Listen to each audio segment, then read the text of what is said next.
தி Tamil genius சேனலுக்கு உங்கள் அனைவரையும் வரவேற்கிறேன்.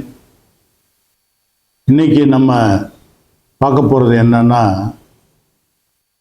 வீடுகளில் நம்ம பெண்கள் என்ன பண்ணுறாங்கன்னா, அவங்க சமைக்கிறாங்க.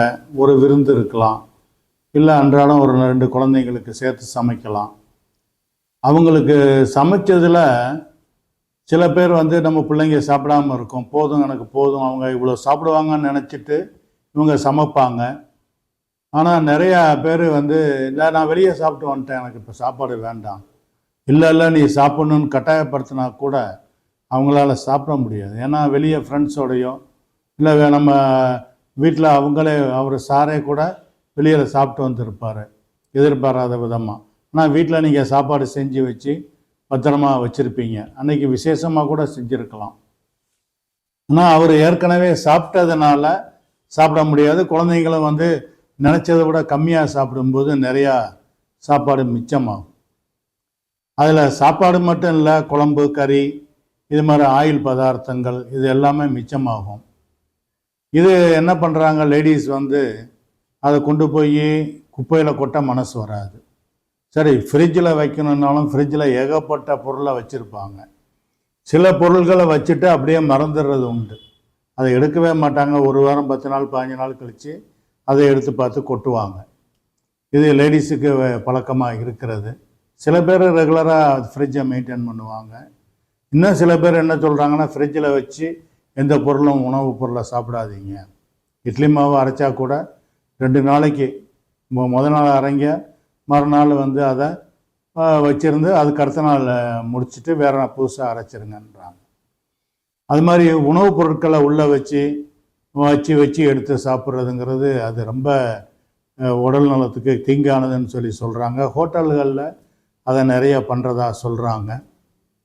இப்போ இவங்க என்ன பண்ணுறாங்க, லேடிஸ் அம்மாக்கள் நிறைய மிச்சப்படுறதை என்ன பண்ணுறாங்க, கீழே கொட்டுறதுக்கும் மனசு இல்லை, அதே நேரம் உள்ளே வைக்கவும் அளவுக்கு பெரிய அளவுலையும் இல்லை.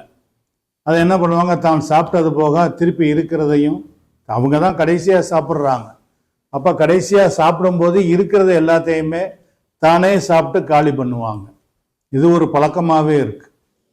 அப்போ இவங்க அந்த மாதிரி அளவற்ற முறையில் கணக்கு இல்லாமல் சாப்பிட்றதுனால உடம்புல கொலஸ்ட்ரால் ஆயில் ஃபுட்டு அதிகமாக சாப்பிட்றாங்க.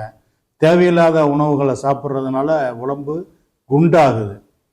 அந்த குண்டாகும்போது அவங்களுக்கு என்ன பிரச்சனைகள் வருதுன்னா, ப்ரெஷர் வருது, சுகர் வருது, முழங்கால் வலி வருது. இது மாதிரி வலிகள் வர்றதுக்கு எல்லாத்துக்கும் காரணம் என்னென்னா, இந்த மாதிரி அளவற்ற உணவு, மிச்சப்படுற உணவு. இதை தூக்கி எறிகிறதுனா தூக்கி கொண்டு போய் போட்டுறணும், வேண்டானா வேண்டாம். இந்த அளவுனா இவங்க முதல்ல தான் அளவுக்கு கரெக்டான அளவு சாப்பிட்ணும். தேவையற்ற அளவு மிச்சப்படுதேங்கிறதுக்காக அதை சாப்பிட்டு தனக்கு தானே நோயை வரவழைச்சி அட்டாக் வந்திருக்கு, மற்ற கால்வலி வந்திருக்கு, அப்புறம் பிளேட்டு மாற்றுறாங்க, கால்வலி மூட்டு மாற்றுறாங்க. இது மாதிரி நிறைய சிக்கல்களை அதை கொடுக்கறதுனால வீட்டில் சமைக்கிறத அளவாக இருக்கணும்.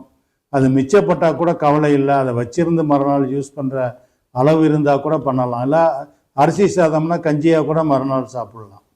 ஆனால் மற்ற காய்கறிகளை விட அந்த எண்ணெய் பதார்த்தங்கள் இது எல்லாத்தையும் அதிகமாக எடுத்துக்க இவங்களுக்கு நிறைய அந்த அபாயகரமான அளவில் இரத்த குழாய் அடைப்பு, ஹார்ட் அட்டாக்கு, உடல் பருமன் ஆகிறது, முட்டி வலிங்கிறதெல்லாம் வந்துட்டுருக்கு. அதனால் அளவுங்கிறத நம்ம எடுத்துக்கிட்டு மிச்சப்படுறத தூக்கி எறிஞ்சிட்டு நிம்மதியாக உடல் ஆரோக்கியத்தை பாதுகாக்கணும் அப்படிங்கிறத நம்ம இந்த பதிவின் மூலமாக எல்லாருக்கும் தெரிவிச்சுக்கிறோம். அனைவருக்கும் வணக்கம். வாழ்க வளர்க.